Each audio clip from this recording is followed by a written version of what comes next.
Story County, helping build Nevada's future.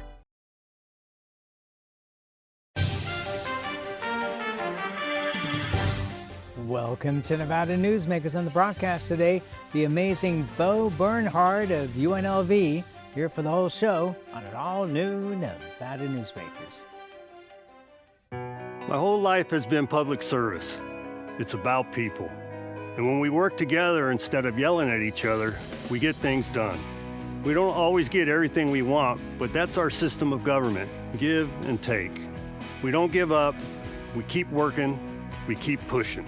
And when we break ground on Nevada's first children's hospital, when crime rates come down, and when graduation rates improve, that motivates me. That's why I do it. The trucking industry is the most resilient link in the supply chain, moving 95% of our freight in the Silver State. And while essential, the road isn't always smooth. Supply chain disruptions, rising fuel costs, and unrealistic rules and laws that hamper our ability to serve our customers and country. Our prosperity and every sector of the economy, manufacturing, mining, medicine, and food from farm to table, is tied to trucks.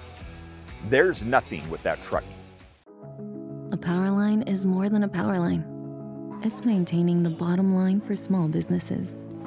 It's keeping the assembly line moving for our workforce. For our brightest minds, it's meeting a deadline. It's on the front line with our heroes.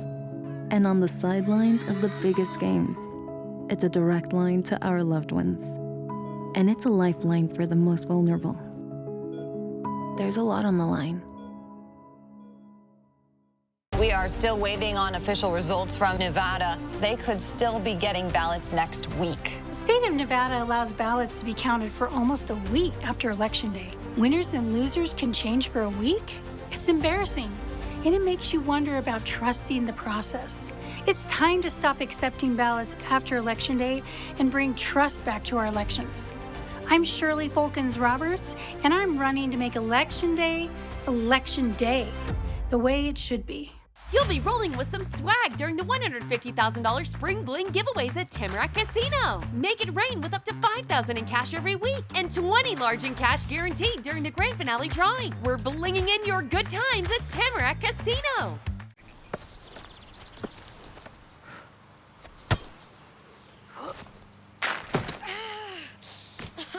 Mom! It happens. And when it does, there's UMC Quick Care. This is Nevada Newsmakers with host Sam Shad on No Holds Barred Political Forum. Now, from the Nevada Newsmakers broadcast headquarters, here is Sam Shad. And back on Nevada Newsmakers, we are delighted to welcome Bernhard back to the program. Coming to you, by the way, from the Harrah Hotel in Las Vegas.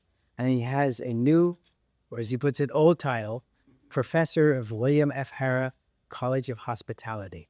What is the change? Because 5 minutes ago, you were special advisor to president. Yeah, I suppose I still have one of those titles. I think I still have that title too. But it's the fun part about it. Life in academia is you get to really pursue a life of the mind, right? And I know higher ed's under attack right now, but you really want researchers out looking at the big questions. And we are allowed to do the thing where we take some time and work on our big book, our big projects. And I just hit 30 years at UNLV, and I realized I've never done that. I've never taken the time to do that.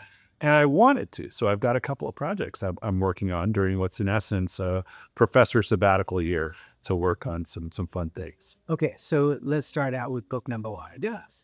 So The Fun Economy. Fun Economy. You and I have talked about this over the years. I love talking to you about these kinds of things because it requires a bit of both reflection and longitudinal data. When our grandparents were growing up, the global tourism, sports, entertainment industry, which I call the fun economy, it was close to zero, right? Nobody went anywhere. You didn't pay anywhere near the amount of money you paid on sports things or entertainment things. And it wasn't really a viable career alternative for that generation. Couldn't even make an international telephone call without taking out a mortgage. Yes. You had to write letters to hotels. You couldn't just click to go to the hotel, right? And you had to make sure you had a letter from your own bank that reassured them that you had money back home in Topeka to be able to be in this hotel in St. Louis, right? It's astounding how quickly the fun economy has exploded to a point where now we think it's about 14% of all the money spent on Earth. Which is, okay, get the number. So 144%. Yeah, yes. And in dollars. So this is really useful for a math challenged person like me. We just hit 100 trillion. All the money spent in all the world, all the GDPs added together. So it's roughly 14 trillion, right? I did the math. See how you figured that, yes? And so yeah, I get massive amounts of money, which means it's bigger than pharma, plus agriculture, plus autos, plus fashion. And somehow we don't think of Las Vegas in the same way that we think of capital cities of those things, right? Those cities like Indianapolis now with pharma is a big, big city, right? Obviously Milan in fashion and Detroit in auto. We think about these cities as global capitals. Never quite think of Las Vegas that way. And yet, because we're so good at the tourism, sports, and entertainment thing, we should think of ourselves that way. And more importantly, at a global scale, this is something that's happening all over the world, is there are places around the world that are mimicking the Las Vegas model, for better or for worse, right? A lot of people would say, well, gosh, that's going to be the end of us, right? And lament this. But in many ways, Las Vegas is a new Detroit, a city that if you think about like Detroit in the 1950s, a whole lot of people said, gosh, I think this car thing is really taken off, right?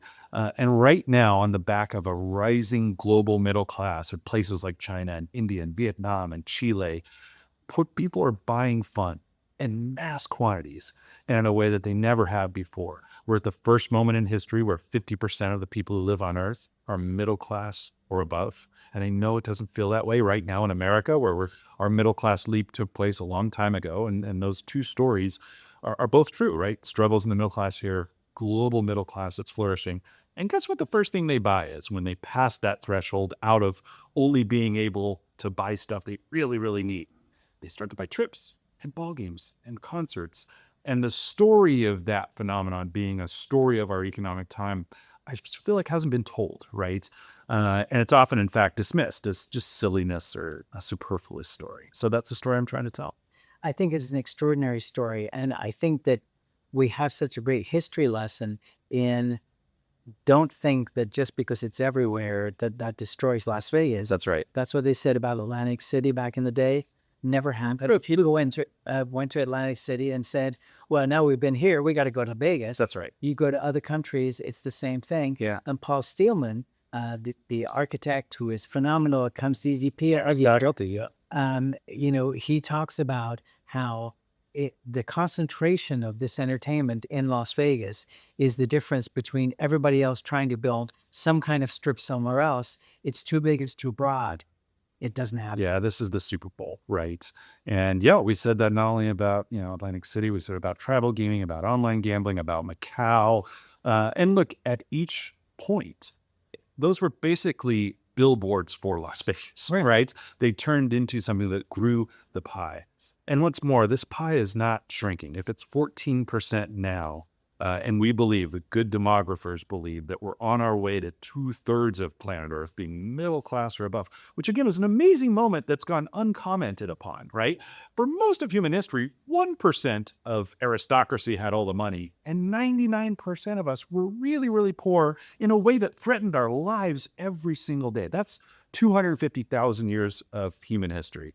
We live in the first moment where we're en route to 2/3 of us being middle class or above, which is a customer base for a place like Las Vegas or a place like any number of these other cities that are Las Vegasizing, to sell things in the fun economy in a way that's only going to grow. I just don't see any other demographic way for it to go. So this is a global story, but one that has, a unique angle of Las Vegas as an intellectual capital. And Lord knows, not a lot of people think of Las Vegas as an intellectual capital. And yet it extraordinarily is when you look at the heroes of Las Vegas over the last 50, 60 years. There have been extraordinary people with great minds, not necessarily degrees, but great minds who has created. Las Vegas right now is I don't want to say a slump, but it's in a slight not boosting phase, but that's only going to last a year or two, and then it's going to change. And I think that people like Derek Stevens come up with brilliant ideas, like matching the Canadian dollar to the U.S. dollar. I don't understand why the rest of Las Vegas didn't go, hey, great idea, let's do it too. I was with Derek Stevens on opening day for baseball just a couple of weeks ago. And I said, he has the piece of land across the railroad tracks. I said, when are you going to build your $1 billion thing there? He's like, I don't have the money yet, but it'll go easy. It's like, but your way of thinking, your way of innovating, your way of inventing things fits in so well with this long history of Las Vegas being a place where everything that attracts 40 million people from all over the planet to this scorched piece of earth we now sit on right now, right, was invented in the brain of a Las Vegan like Derek Stevens. We need that. That is oxygen. Those are the new rides at the amusement park every year that need to continue to be built, or else the city stagnates, as we've seen. So that brings me to esports. Hugh Van Lee was on the program a couple of days ago, and he was talking about not only esports in the practical sense of esports, but how it's community building, how it's association. So you have esports, and at the same time, you have another event next door to it, and you combine the two, but you're building communities. I've not heard anybody talking about community building with esports, the potential for the gaming side of it, which I'm sure, of course, goes on not officially, but I'm going to start in a funny place, but I promise I'll get to because I think this is actually brilliant. Men, it turns out, not really good at maintaining friendships over adulthood compared to women. A lot of research is coming out right now on this. There are a handful, though, of pockets of resistance in things like fantasy football, in things like esports, in things that don't look like sort of conventional social gathering. They're not, going to Elks Club. They're not doing the thing that the Rotary Club folks do necessarily. But maybe, just maybe, we're looking in the wrong places. Maybe tomorrow's communities don't look like the bowling leagues, right? Like Robert Putnam was the American author who said, we're bowling alone these days. Bowling leagues have died. And a counter to that, except in Reno, by the way. Except in Reno, right? Reno, it's hopping in the bowling seat in Reno. But again, maybe, just maybe, it's a classic case of looking for yesterday's metrics when in reality, we're moving in different directions and we're just not measuring the right things. So the point that esports can create community, if you asked a 15-year-old, they'd say, yeah, no, look, Mom, I am playing with my friends, right? And one of the points of the book is maybe, even though it was true a couple generations ago, that your kid's wasting time on the sofa playing video games and he thinks he's going to make money on this someday, he might now, right? And he also might find something more important, which is a community. And it's tough for those of us that grew up in a different era, myself included, to think this way sometimes. But I think it's absolutely something worth studying. I think that one of the most important things that we can do as we age is to continuously look to our kids, grandkids, etc., to not just help us program our phones, but see what they're doing, what they're talking about, what they're involved in, because that is where it's all going. And if we're the people with the money, because they're not yet, Right. then we can take that inspiration and move it forward. So here's a way that plays out too. And I'm somebody who hangs out on a campus with 30,000 people who are young people all day long, right? And when you think about all the different ways that we denigrate the kids these days, one of the really impressive things that's come out in the research for this book is young people prefer to buy experiences, not things. And that manifests in ways that we scold them for, right? But they're not buying the houses. What are they doing? They don't understand. They're not buying the house. Or there are a variety of ways that this plays out. Well, it turns out there's now 25 years of good happiness science research suggesting that people who buy things to be happy end up sadder than when they started.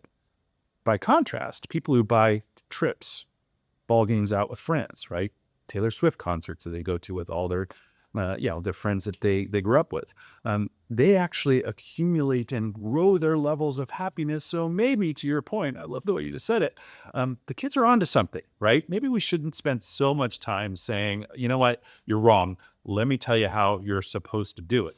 And it might be another case of the old metrics no longer quite applying, because young people buy experiences, not stuff. And that's the path to be happy, according to the science. They've watched us try to buy stuff to be happy and hadn't turned out so well for those of us who did that. But buying experiences, which, by the way, is what Las Vegas sells, turns out to be a path to happiness. Well, also, I think that, as you look at the kids and what they're doing, um, the trick from my perspective, which I've read in every book about business, is don't try to change them to do what you do. Oh, yeah. Follow what they're doing. Let them do what they do. I mean, obviously you want to have guardrails around it, so it's not crazy, but let them do what they do. Learn from that and turn it into another piece of beauty, imagination, and knowledge. And you and I have this background where you and I get to teach together every year. We love doing what we get to do every year. Very kind. No, we do. We get to do this together. And as you know, the ultimate exercise of those classes, we do the same thing with our students over at UNLV, is the final exam is design an experience, a destination. Sometimes we'll attach a stadium to it, but that you would go on vacation to go experience. And we always say to the younger folks, look, we're pretty good at 70-year-olds in Las Vegas. We're really good at 60-year-olds, 50-year-olds we got nailed, 40-year-olds we're crushing it with. We are trying to figure out what's next. And you know who knows that? You do. 18-year-old freshman from La Habra High School in East Las Vegas. You know this. Maybe you've not articulated it or unlocked it from your brain, but that's what this class is about. The final exam is going to be design an experience that you would go and visit, that would get you in an airplane to go travel. And Okay, so this is back to Derek Stevens. It's an interview he did recently where he was talking about what he does. I think this, it was in a newspaper article, but he was talking about how he listens to the customers and lets them tell him what they want, and then he gives it to them. Oh my goodness, genius. Isn't that revolutionary? Yeah, we talk about this in business schools, right? Start with the customer experience. And so many leaders go, yeah, I know. I remember I studied that when I got my MBA too. Yeah. But let me tell you about, right? It's like, no. Are you really listening? Right? It almost sounds like marital counseling when I put this. Are you two really listening, or are you just waiting to talk and introduce your own idea when you're in marital counseling, right? And the same is true of the relationship between the provider of a product and the customer. Are you really listening to the customer, or are you just waiting for your turn to talk so that you can inject your brilliant idea that you're going to force feed down their throats, right? True in marital counseling, that ain't the way. And probably true in business. That ain't the way, man. Well, it's 100% not true in business. If you are not listening, every person will tell you what they want to buy. If you let them say it and you write it down and then you read it back to them. I can't tell you how many people I have sat down and said, tell me what your goals are. I write it all down. I type up a note afterwards. I send it back to them. It's all their ideas. And they come back, oh, this is genius. I love this. Well, yeah, it's what you wanted to do. Literally what you just said. And who knows better about their own business or their own entertainment or their own pleasure? But to go back to the travel analogy, to me, travel just opens up your mind. It really does. It's just so much stuff. There's a great line that, of course, I'm using in the book, and it's a Mark Twain line. And it is, travel is fatal to ignorance, prejudice, and narrow-mindedness. And if that's true, and I think it has to be true, yes. 10% of the world's economy, 1 in 10 dollars, pesos, yen spent on planet Earth is now spent by a tourist. Maybe, just maybe, we're living in a golden era because more of us are getting more experiences with more humans and all over the world than any point in human history. There's a way of looking at that is something to be joyful about, right? That actually is something that's really remarkable about our time, as much as we like to lament that we live in the worst of times. Oh, and we don't. That is such a nonsense, media-driven nonsense. It's responsible for that. Yes. Who's your all hate on this? But there never has been. Like, no, throughout your whole career. So, Yeah. I love that about Sam Shad. Well, I mean, I came from England to America for opportunity. I have had the greatest life. Look at this job I have. It's unbelievable. Yeah. And why are people from all over the world trying to get here? Yeah. Whether we want them or not, they're trying to get here. But we don't see any other country where that's happening, where they're all breaking out of America to go live. Well, and vice versa, right? Folks are going from here elsewhere more than they ever have before, and that's a happy planet. Yes, it is. Let's take a break. We'll come right back with Bo Bernhard after this. When the system was rigged, he took on the big banks and big tech and won. He built tools to fight fraud and protect consumers. And he stood up to Donald Trump right here in Reno when it wasn't easy. Now he'll put an end to the tariffs, raising costs on families, guarantee health care for every American, and keep fighting for our values, honesty, integrity, and the backbone to hold the powerful accountable. That's our Greg Kidd. I'm Greg Kidd, and I approve this message. The Nevada Builders Alliance has been protecting the interests of the construction industry for over 50 years. Our programs save members thousands of dollars every year and allow them to provide much-needed benefits to their employees. Our industry also allows Nevada to grow. If you're thinking about a career in the construction industry, reach out. And if you haven't thought of a career in construction, what are you waiting for? We are the Nevada Builders Alliance. Meet Nevada Health Link, Nevada's official health insurance marketplace. Your link to savings, selection, free assistance, and name brand health insurance, where 90% of enrollees lower the cost of their monthly premium. Everyone deserves access to quality health coverage, no matter your income or family size. Visit NevadaHealthLink.com. A few minutes could save you hundreds of dollars per month. Nevada Health Link. Our plans are made for your plans.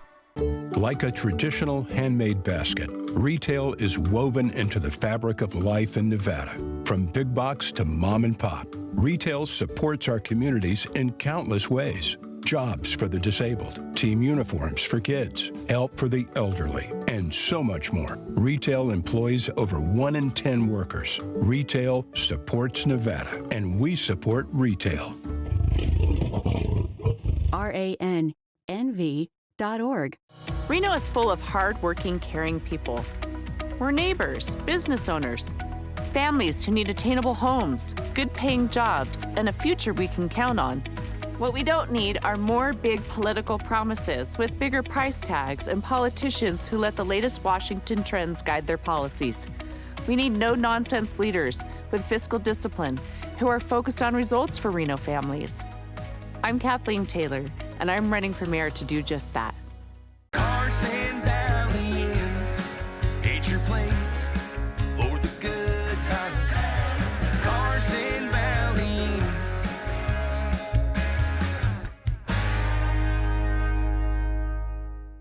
This is Nevada Newsmakers.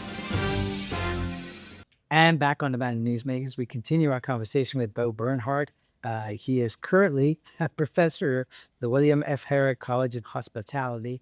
Who knows what the title may be with TAC. Okay, book number 2. Book number 2. We made an announcement the other night at the UNLV annual dinner that the A's are very kindly sponsoring, the Las Vegas baseball A's are sponsoring and commissioning a comprehensive history of baseball in the Las Vegas Valley. Well, you know nothing. And I grew up on these baseball fields. I was actually this weekend, and research for the book was at Hadland Park in East Las Vegas, where I grew up, and there was a great men's league going on. And my contention is Las Vegas is a lot of things that people don't know about it. It is a military town, right? People don't think of it as that, right?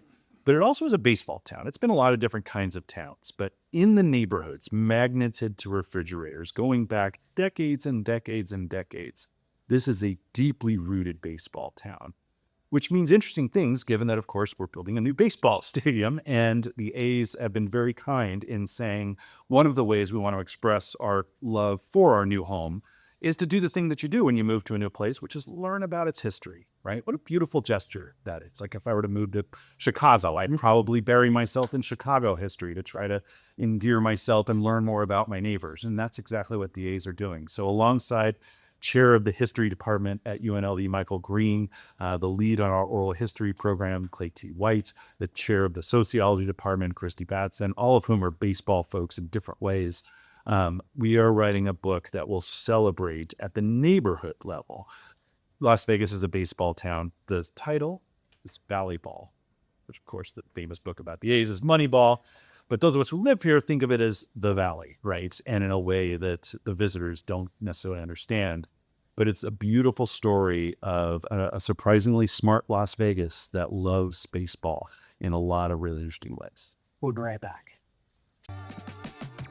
2025 is bringing big changes for Nevada businesses. If you have more than 5 employees and have been operating for 3 years or more, you must now comply with new state retirement plan mandates. The Vegas Chamber 401k plan makes it easy, offering a proven, customizable, and cost-effective plan for employers and employees to save with tax advantages. Visit vegaschamber.com to explore options and see how the Vegas Chamber can help you start saving for your future. At Nevada Urban Indians in Reno, your health is our priority. Our medical clinic welcomes everyone. We accept all insurances, ensuring quality care is within reach. Nevada Urban Indians, your partners in health. As you know, Reno is booming. Toll's development company is helping it grow with insightful design and development, building community with every project, adding beauty, adding excitement, emphasizing our shared humanity. Reno is becoming bigger. Toll's development is helping it become better, more livable, more enjoyable. To learn more, go to tollsdevelopment.com. tollsdevelopment.com. Welcome to Story County, where history meets innovation and a pioneering spirit continues to shape our future. At the heart of the Tahoe Reno Industrial Center, we power the future with global leaders in technology and manufacturing, driving progress that reaches far beyond our county lines. From advanced manufacturing to tech innovation, our industries are creating thousands of quality careers, fueling a vibrant economy that benefits every Nevadan. Our community is our foundation.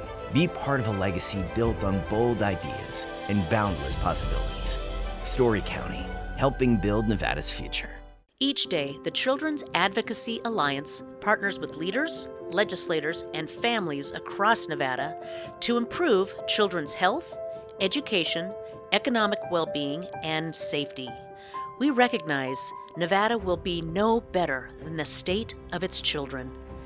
Be a part of this change. Be a supporter of the Children's Advocacy Alliance. For more information, go to caanv.org. Welcome to the Ahern Hotel, where bold ambition meets unforgettable experiences. Feel your game day vibes and celebrate with great food at All-American Sports Kitchen, serving amazing flavors and fan favorites. Sip and savor at Aroma Barista Bar. Handcrafted coffee roasted to perfection. Step into the Ahern Live showroom, where concerts, comedy, and unforgettable performances light up the night. We also have the David Yule Art Gallery. It's the only one in the world, and his work is breathtaking.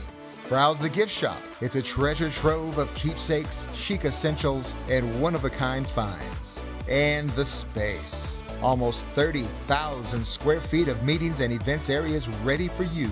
From weddings and birthdays to quinceañeras, trade shows, banquets, and beauty pageants. Bigger ideas? Let the Ahern team handle all the details so your event is flawless.